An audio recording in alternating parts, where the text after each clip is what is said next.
नमस्कार. ग्रंथ तुमच्या दारीच्या निसर्गाच्या माध्यमातून अनेक संस्थांच्या मदतीने आपण यावेळी शाडू माती रक्षक म्हणून काम करूया. शाडू मातीच्या मूर्तीचं घरच्या घरी आपण बादलीत विसर्जन करतो. यावेळी आपल्याला फक्त त्या बादलीमध्ये आधी एक चादर टाकायची, ज्याची सगळ्या बाजूनी टोकं बाहेर राहतील याची आपण आधी काळजी करूया. त्याच्यामध्ये पाणी टाकून बाप्पाचं विधिवत विसर्जन करू. शाडू माती ही पर्यावरणपूरक मानत आलो आपण, पण त्याचा बागकामाला शेतीला काही उपयोग होत नाही. त्यामुळे आपण ती माती जर मूर्तिकारांना परत देऊन वापरली तर शाडू मातीचं रक्षण होईल. या संकल्पनेतनं आपण हे काम करतोय.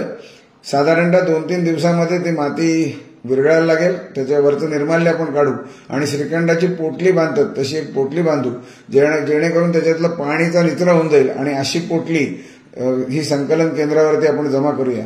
संकलन केंद्र अनेक शाळांमध्ये अनेक संस्थांमध्ये आहे. ही माती परत मूर्तिकारांना देऊन आपण एक चांगलं काम करूया. सगळ्यांच्या सहकार्याबद्दल धन्यवाद.